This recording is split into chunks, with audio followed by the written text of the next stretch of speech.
Hello, everyone. My name is Acting Sergeant Good. I want to welcome you to Ask Me Anything. Today, I'm joined with a special guest. We've got Uniform Recruitment Outreach Liaison, Liz Coretti. How are you doing today, Liz? I'm doing great. Can you Thanks hear for me? having me on your special AMA show. Hi, Liz. How are you doing today in Aurelia? We're doing great. Yeah, we're doing awesome. How are you doing Awesome. up in Thessalon, Caitlin? I'm doing great. I think we have a little bit of a delay here, so we'll just. Can you hear me right now, Liz? I can hear you. Yes. Okay. Can you hear me? I can. Perfect. Okay. Okay. So, Liz, you're out of Aurelia at our general headquarters, correct? Correct. Yes, I am indeed. Awesome. So, could you tell me just a little bit about your position and what you do in uniform recruitment? 100%. So, my main responsibility is to plan different events throughout the province. So, I plan OPP hosted events. So, some of our large events that we do in all of the different regions, and then also partner with a lot of our community partners to engage with the people that we serve in various capacities. And we go out into the community to join them at the events that they host to encourage people to apply to the OPP. Awesome. So today we're going to talk a little bit about how to make the most out of the events that you attend. So we have a lot of events that are going on around the province over the next month. I think I saw like 8 or 9 events going on so far that are posted, which is amazing. I don't think we've ever had this many events listed on our website. And to have a look at them, if you want to see the events that we do have going on, go to opp.ca/careers. And if you scroll right to the bottom, all the events are listed there.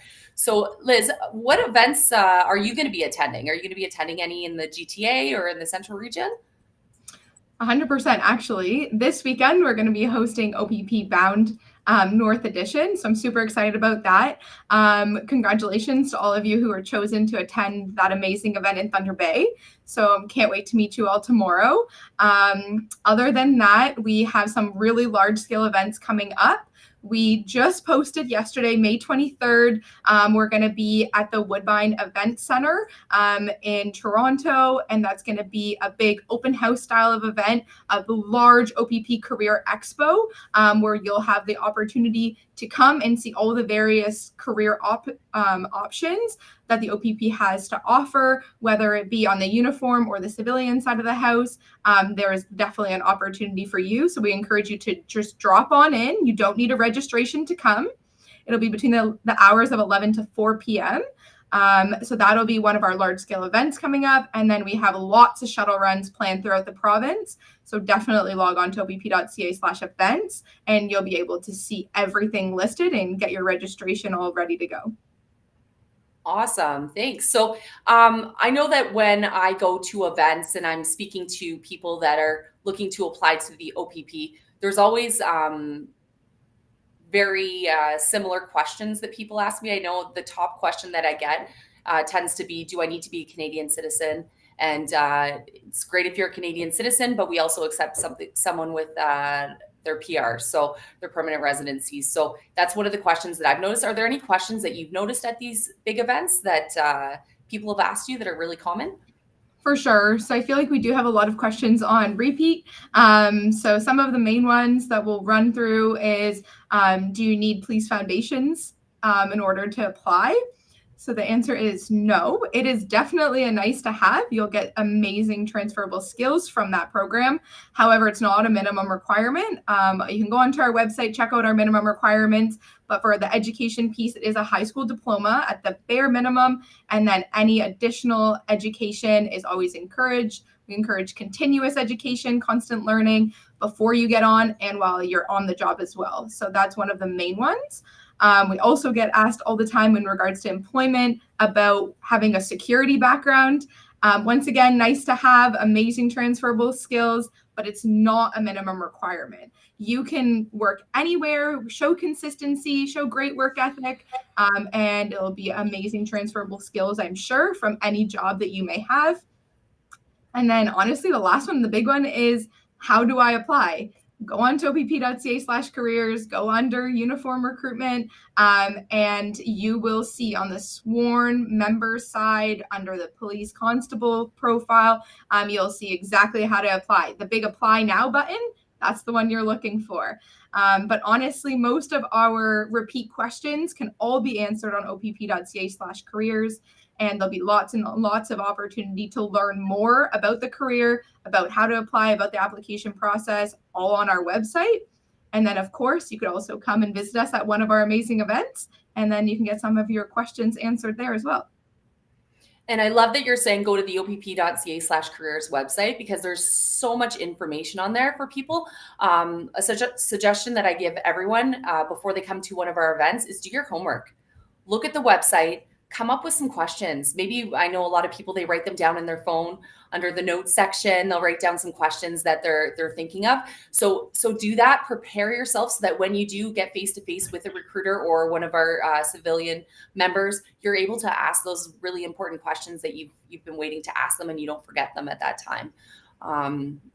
So I know we have a lot of events coming up. What's the benefit of going to an in-person event? 100%. So I think number one, you get to meet the team, meet the recruiters. Not only are we assessing you, but you should be assessing us. See if it's an amazing fit for you to come and join the OPP.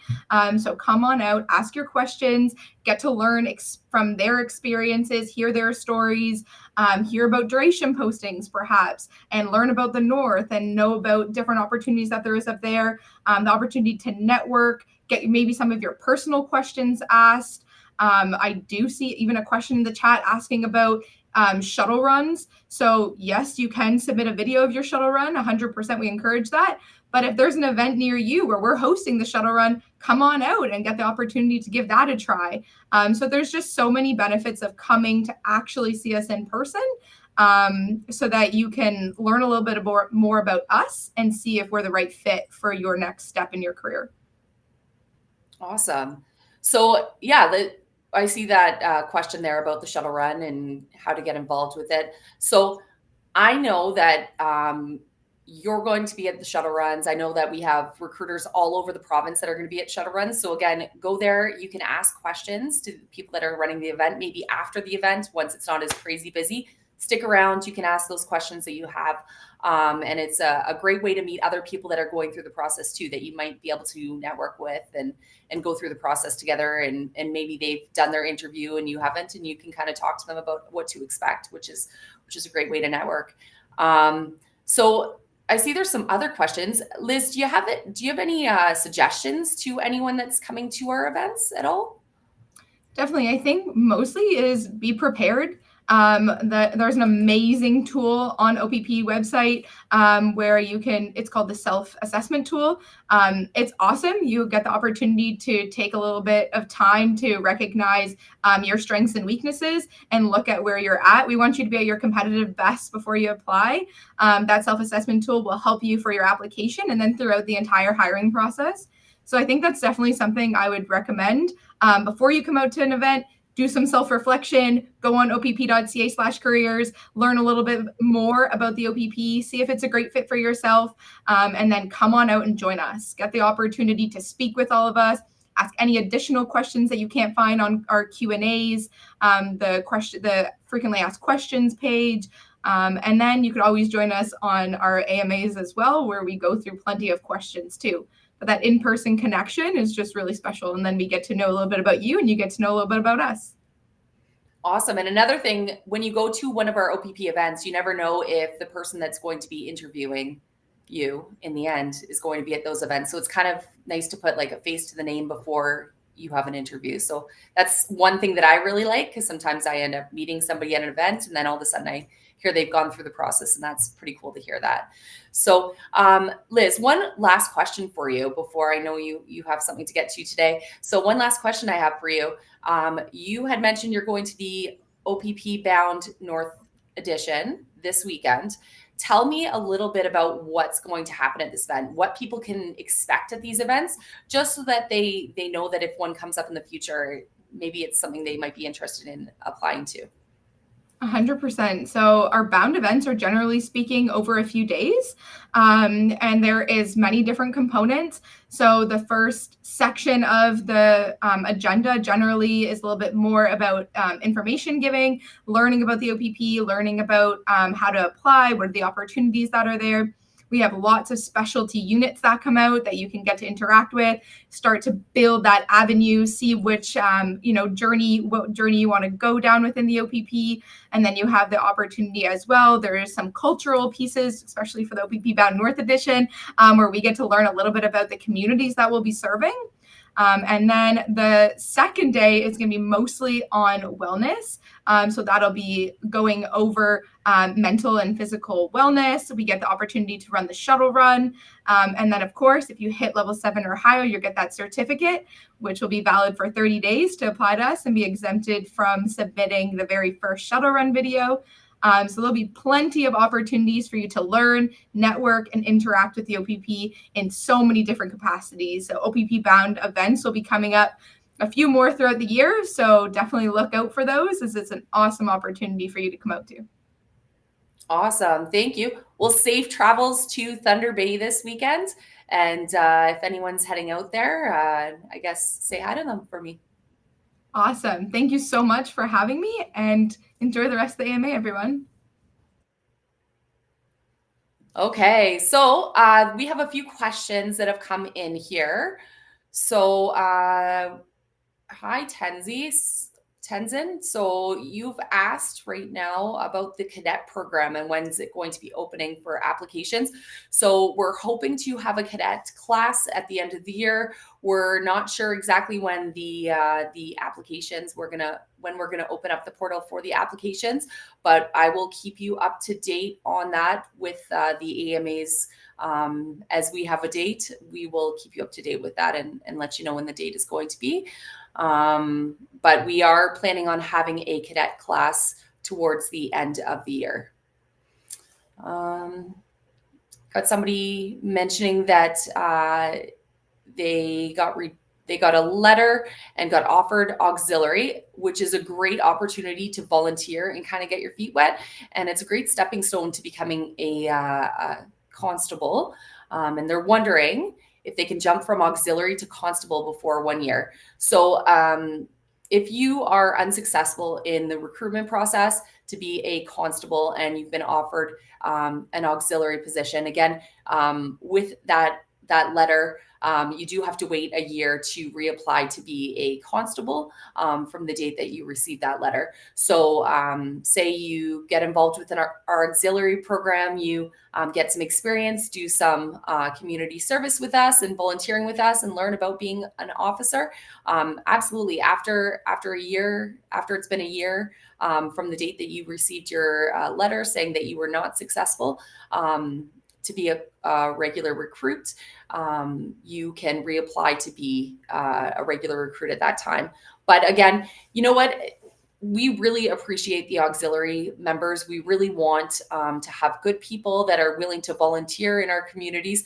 And it's a great experience to really get involved and go out with officers and see what the calls for service are that they have. And depending on where you're working, you can do many community events. Okay. So how long are the reference letters valid for? They got theirs signed and dated last year, and they were unable to apply until this year. So you know what? If contact your references, just speak to them, make sure they're still willing to be your references. If they're unwilling to provide you with another reference letter, then obviously I wouldn't include them as one of your references. But just reach out to them, let them know that you're applying again. More than likely someone will give you a more up-to-date reference letter. And obviously it's better if it's within a year, but we aren't going to turn away a reference letter if somebody's still willing to be your reference.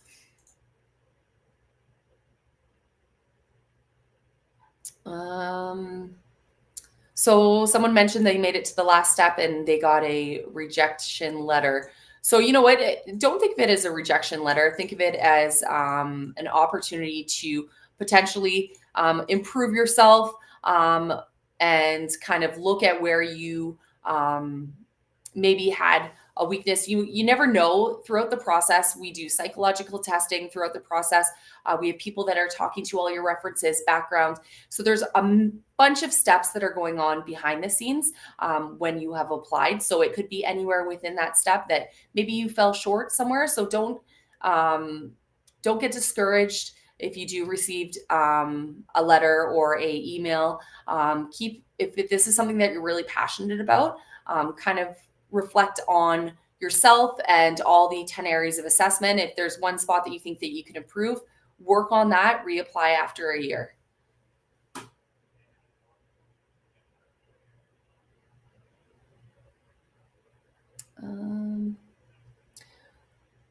So there's a lot of really good questions coming up here.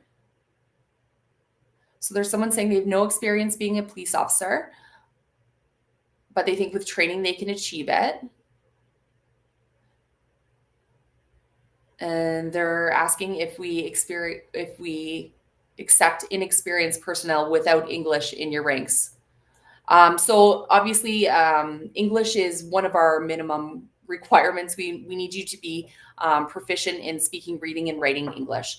So if you are from, I think that this person is from Mexico, it says. We love to see people from all areas applying. We like to have a diverse officers in the OPP. So if you are unable to speak English, maybe take some English courses, work on that. And then once you are proficient, then apply. You don't need any experience whatsoever in being a police officer. You don't need any law security experience, as Liz spoke about earlier. We do have all of our minimum requirements listed on our website, opp.ca/careers, under the regular recruit. So have a look at that. And if you meet those minimum requirements and you feel that you have looked at the 10 areas of assessment that we are looking at and you are competitive, then go ahead and apply.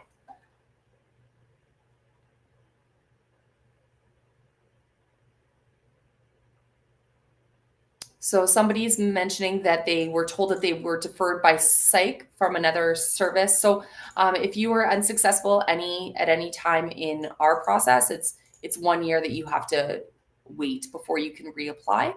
And sometimes police services do share psych testing, but that's not all of them. So again, 1 year if you are told that you are unsuccessful anywhere in the process, and that's with the OPP. Somebody's Meadows saying that what if she can't make it to an event because there aren't any in her area. There's information sessions that we do online.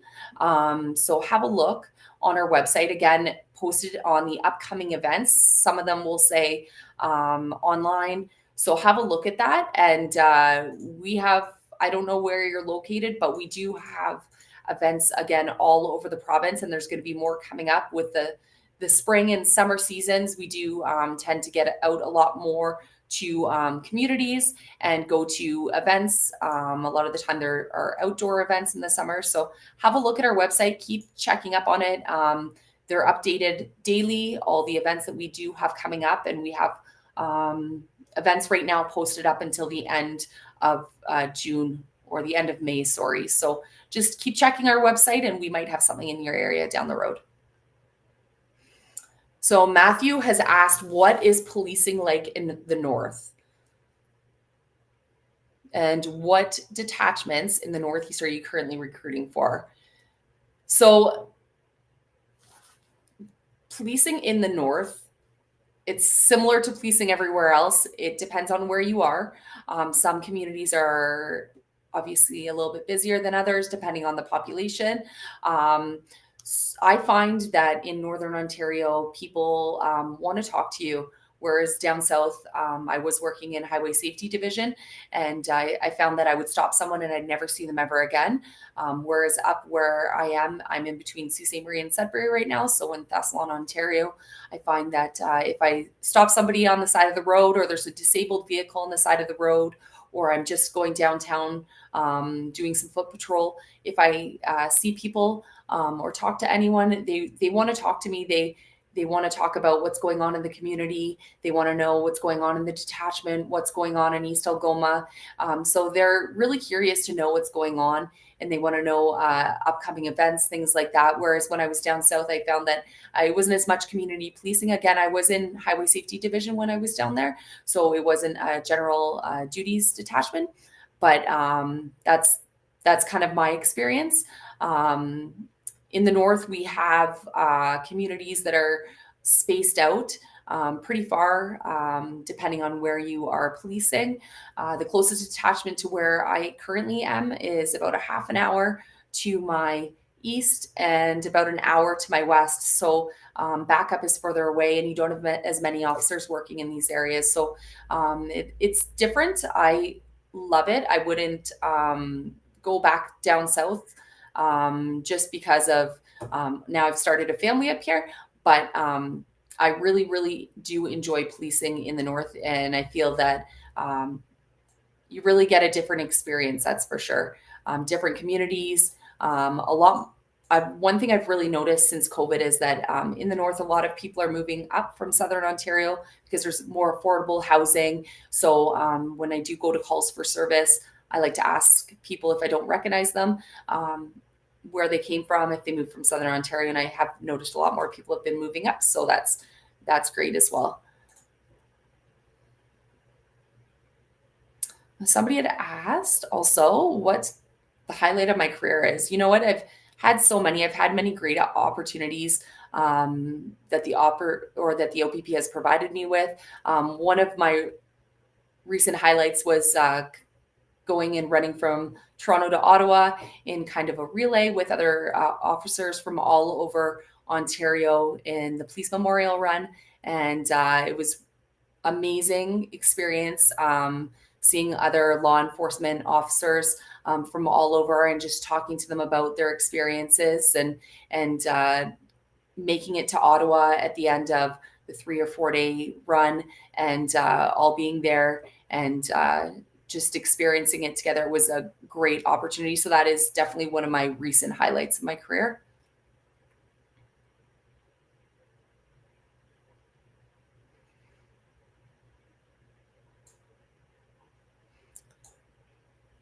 Okay.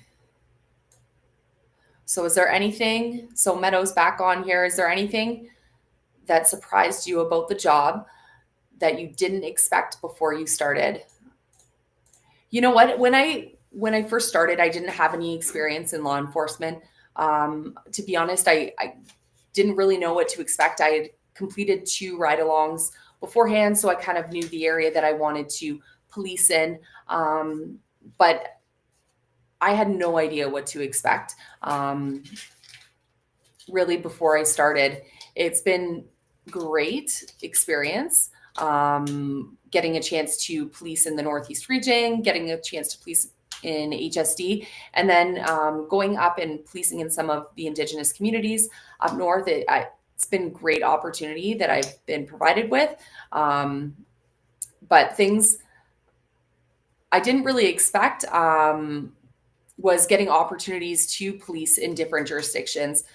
With the OPP, one great thing is if there's one area that's short, we can go and we can police in those areas. If they require overtime, you can apply to work in those areas. So it's a great opportunity to see different parts of the province that you might not have seen before. I had the opportunity to go up to Pikanchicum First Nation and police up there for two-week stints, and it was an amazing opportunity to work with officers from all over the province, live in the police station where I was working, and just seeing the community and how the people in Pikanchicum were living. So that was another great opportunity, but just something that I didn't expect I would get the opportunity to experience before I came on.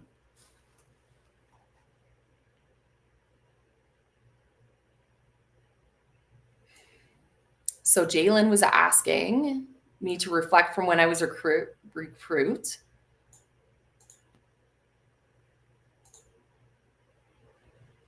And what I thought about attending the Provincial Police Academy. So when I first came on, I remember arriving at the Provincial Police Academy, and everyone was really scared. They didn't know what to expect. They had heard rumors. Everyone was dressed in their suits, super excited, but also extremely scared because, again, the unknown is sometimes scary for people. I remember getting there and having to learn how to make my bed, polish my boots when I finally got them, and working as a team, as a class, to successfully do certain tasks. And you know what? It was a good opportunity to bond as a class. I know there's people that were in my class that were previous cadets. There was people in my class that had law enforcement backgrounds and that had taken police foundations. I myself had no knowledge whatsoever of policing, so it was a challenge. I didn't know the difference between the criminal code and the Highway Traffic Act at the time, so that was a lot. It was a lot to learn, but in the end, everyone was really supportive and everyone wanted you to succeed. So they worked really hard with you if you were struggling in one area to make sure that you understood it, that you were able to pass certain things and succeed. The OPP, when they hire you, they see something in you and they want you to succeed. They want you to be successful. So they are willing to put in that time and effort into you. So Lizzie Core has asked, what outreach sessions do you find most helpful? You know what? I think that these AMAs are a great opportunity for people to ask questions. Some great outreach sessions that we do have are the ones where you can just go and speak to a recruiter at a smaller event. So not these large scale events where you have tons of people around. Smaller ones in smaller communities where you were able to go and talk to a recruiter maybe for an hour and tell them about yourself and maybe get their opinion on if you're ready to apply. As a recruiter, I know that I go to career fairs. I know I go and do shuttle runs. And after, we always find ourselves in these great conversations with people that are looking to apply. And we're willing to give you our email address so that if you do have questions down the road, we can follow up with you. But I feel like these smaller events where you're able to actually talk to a recruiter or a recruitment ambassador or one of our members that's been through this experience, the recruitment experience, that's by far the best outreach session to go to. So opportunities for having a G2. So you need to have your full G license to be an auxiliary member and to be a regular recruit. But if you want to apply to be a cadet, you can have your G2 license and apply. Again, on our website, we will be opening up applications at some point this year, probably in the summer at some point for the cadet program. But right now, it is closed. So again, I will keep you up to date when we do have a date on that. Meadow mentioned they have a degree in business. Does that meet the educational requirements? Absolutely, it does. Again, I went to university for sport and physical education. I no background in policing or law enforcement.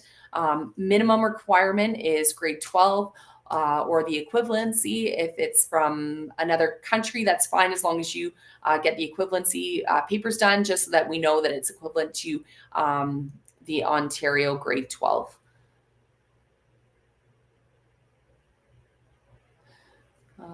Somebody was in the prison service in the United Kingdom. Do you need to be a citizen of Canada? No, you do not, but you do need to have your permanent residency to apply. So it's either Canadian citizen or permanent residence to apply to be a police officer with us.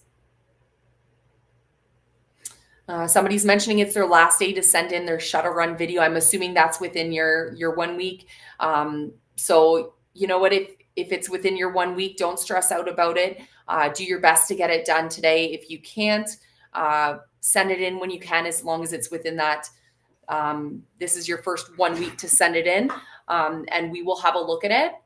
Just make sure that you contact us at the email address that was provided to you, just to keep us up to date so that we know what's going on.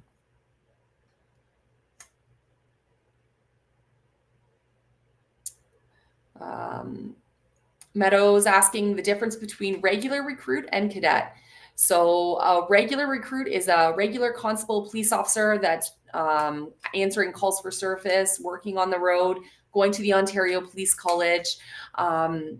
A cadet is somebody it's kind of like a stepping stone to becoming a constable. It's really targeted for somebody that's maybe just graduated college or university, or in college, university, or just finished high school, 18 years old, has their G2, is interested in policing, maybe doesn't know for sure if that's what they want to do, but has an interest in it. Somebody that might be passionate about policing, but maybe doesn't meet all the minimum requirements at this time. So the one big difference in the qualifications, the minimum ones to apply, is that you can have your G2 to apply to it. The great thing about the cadet program, we have them all over the province. Certain detachments hire cadets, and they give students opportunities to work part-time during their studies. So they could work full-time during the summer, then part-time during their studies during the school year, and then go back and work full-time during the summer. Again, it's a 1-year contract. It's not a permanent position. So again, it's like I said earlier, it is a stepping stone to becoming a constable, a great way to get your foot in the door, get that experience, see if policing is really for you. And it will give you so many tools and experience that will help you become a better police officer, and will actually help you through the process, because you kind of know the ins and outs of the OPP. So it's an amazing opportunity. Again, I will let you know when we hear about the portal being open for you to apply.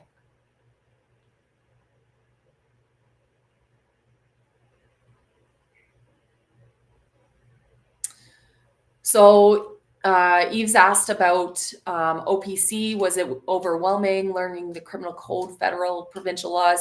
So you know what, at the beginning, when you first get there, you get into your routine. So you meet a lot of new people, you get put together with police officers, or people that are training to be police officers from all different police services. So you're moving away from home. If this is something that you haven't done before, it could be overwhelming. I know when I went through, I just came right out of university. So I was used to living away from home, living in a dorm with other people, and I was used to studying. So for me, it wasn't a big stressful, overwhelming experience to kind of dive right into. But if you've been out of school for a few years, it could be. My suggestion is figure out the way that you study. If you've been out of school for a while, figure out the way that you study before you go there, so that when you get there, you're confident in knowing how you learn things, so that it's just going through the actions at that time. Eve's also asked about how it was keeping up with my physical fitness when I was away from home. So the one thing that you can prepare yourself for in policing and applying to the OPP and going to OPC and the academy is your physical fitness. You know the tests that we will be doing with you. So that's the shuttle run, that's doing the pin test, and the prep test. The prep test is the mandatory physical requirement and minimum requirement to pass the Ontario Police College. So make sure that if you've never done it before, see if there's something in your area where you can try it out. If you are in college and maybe there's a Police Foundations program, maybe you can see if you can go in there and try it out, or maybe you are in Police Foundations, keep trying that out. Physical fitness is the thing that you can actually prepare for, because you know what these tests are and you know if you can do them or not successfully. Another thing is running. That's something that you can do from home. You don't need any equipment. You can do it on your road. You can do it on a treadmill if you go to the gym. There's plenty of places that you can do this free of charge if you do it in your community on the road. So prepare to run a lot. I know that when I went to the Ontario Police College, physical fitness was not the thing that I really struggled with, because that was something that I already was very passionate about, studying for police or studying sport and physical education. And I was into running, so that wasn't something that I struggled with. It was more the learning the federal stats, the provincial stats, and going through all the courses. So that was something that I had to work at when I was there.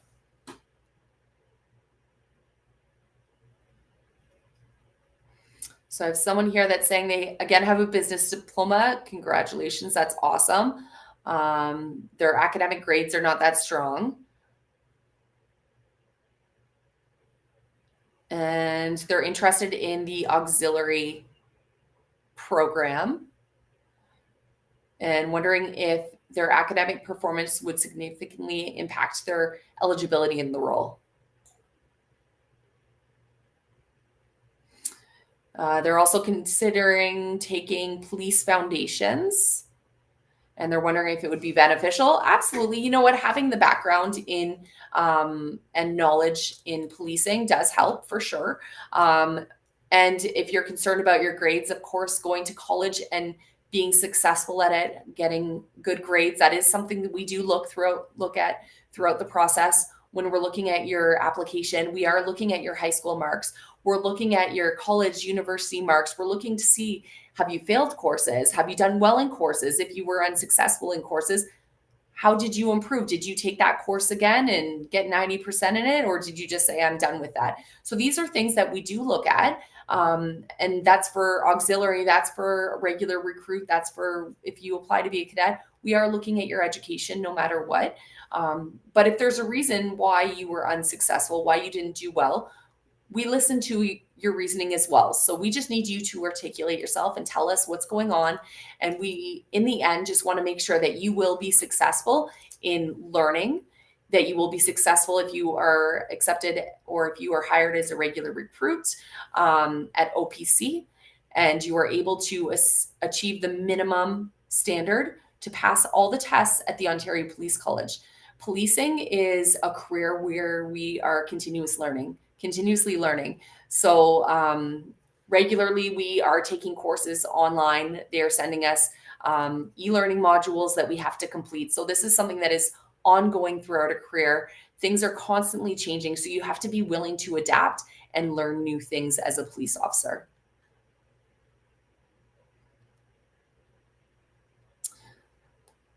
Lots of questions about the cadet program. Again, once I know, I will let you know. So we have somebody asking about volunteering and their experience. So there's no minimum requirement for the amount of hours we want you to be volunteering. Again, we want to know that you're actively involved in your community, that you are a good role model in your community, that you set a good example, that you are getting involved in your community, whether that's taking a friend's children to a sporting event, whether that's watching somebody's dog or children and not getting paid for it, helping shovel your neighbor's driveway, cutting their lawn, just being a good person in your community. And that's what we're looking for. If it's been a few years since you've volunteered, I'm sure there is something that you have done over the past few years that you can put down. And if there isn't, then start getting involved now. Now's the time to do it. Don't just start doing it the day before you apply to us. Make sure that you have volunteered before you apply to us.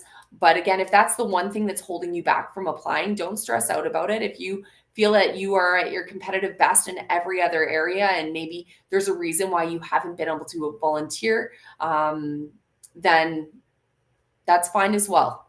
We just want you to articulate yourself.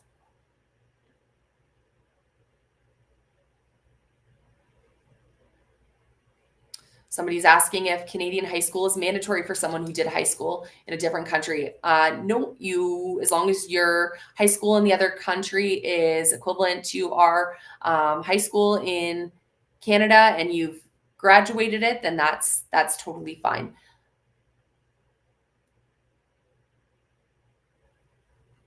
Somebody's asking about relocation and finding a home in a new detachment. So when you apply to the OPP, again, if we offer you a position and it's not in an area that you currently live in, you're going to have to find, if it's not commutable, you're going to have to find a place to stay there. Or again, you can commute far distances if you want. That's totally up to you. The OPP, my suggestion is that you reach out to the detachment that you've been posted to, and they will give you suggestions on places that are good to rent, houses, maybe areas that you should be looking at houses. And you never know, maybe there's an officer that's at the detachment that's looking to rent out a room, things like that. So do your research, call the detachment.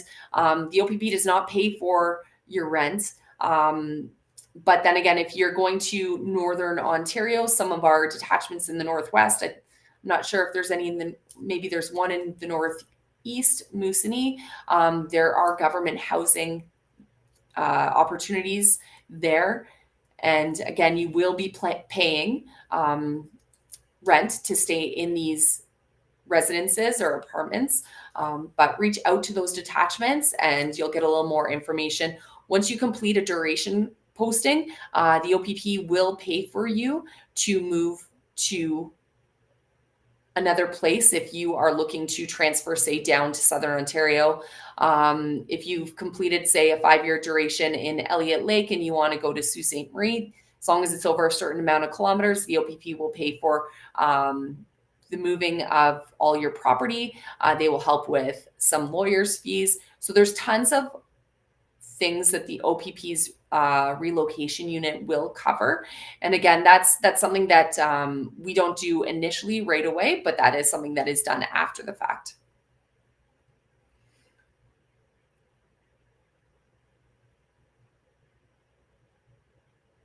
So somebody's asked if they are deferred and they are told to reapply. How is the OPP looking at their new application? Do these applications have a better shot, specifically if they made it to the end? So if you are unsuccessful with us and you reapply, then we will be looking at your next application and seeing how you have changed, how you've improved yourself, what you have done since your last application. Those are big things that we will be looking at. So, for example, if you don't have a lot of community service hours and that's something that you kind of see as one of your weaknesses, make sure that you get a lot of community service from the time that you last applied to the next time that you applied.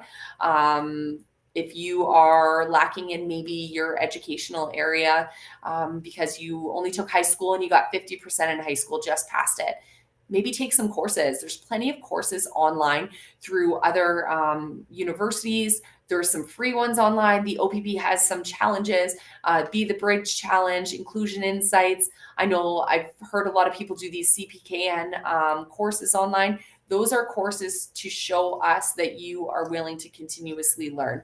And if you are successful in completing these courses, that just shows that you are determined, that you're able to potentially successfully pass OPC. We understand that, especially if you're applying and this is a second career, maybe you were in high school 20 years ago, maybe 10 years ago, that things have changed, that maybe you've matured. So we just want to see what you've done since then.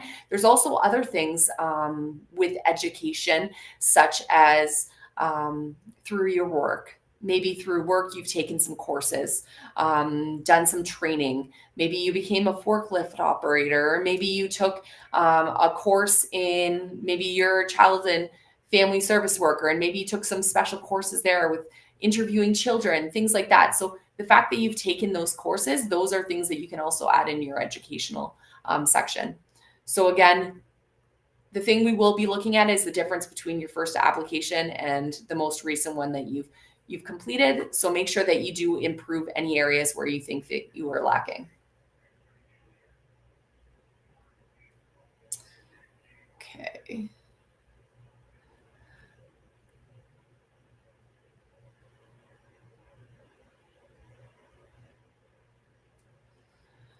So Stephanie's mentioning about resources for writing a resume and a cover letter. You know what, Stephanie? The main thing that we're looking at, obviously you need your cover letter, your resume. The main thing is your application. That's, as a recruiter, I'm going to be looking at everything that you've put in there. Make sure that you put down every little thing. Sometimes people leave things out from their resume to their application. Make sure every single job you've ever worked is on there. Even if this is, you were delivering catalogs as a kid, or you delivered newspapers as a child, make sure those are down on your application, because that's what we are looking at. With your resume and cover letter, of course, we will be looking at it. There's plenty of programs. I know that Word has some where they're just templates that you can kind of put information in. But my suggestion to most people is, if you decide that you want to be a police officer, say you're in high school, you're in early college, start an Excel document marking down any volunteer experience you've done, any extra courses you've done. Sometimes people take extra, or they will take some language courses. Sometimes you will get involved in big community events. Write those down. Write down who the person is that's running this event, so that when we go back and look for a reference to speak to about these events, then you have that information there. And just keeping track of that'll just help you in the long run. So again, the way to make the most out of an OPP event is to come prepared. Write down any questions you may have. These AMAs are amazing. We do them every so often, once, twice a month. So you do have opportunities to ask us questions here. But when you go to an event in person, it's nice because you can speak face to face with one of our recruiters or one of our recruitment ambassadors, or even an officer that works at a local detachment, and talk to them about what it's like to police in those areas. So again, do your homework, prepare your questions that you are going to ask, and just go to as many as you can if you're thinking about applying, because you never know what you're going to learn from maybe an officer, a recruiter, or maybe somebody else that's there has some questions that you might have had or that you didn't think of asking. So again, thank you so much for joining me today. I really appreciate it. And I know that Liz has logged off now, but thank you, Liz, for joining us today and providing us with so much valuable information. I wish everyone all the best this week, and look forward to hopefully seeing you at one of our upcoming recruitment events over the next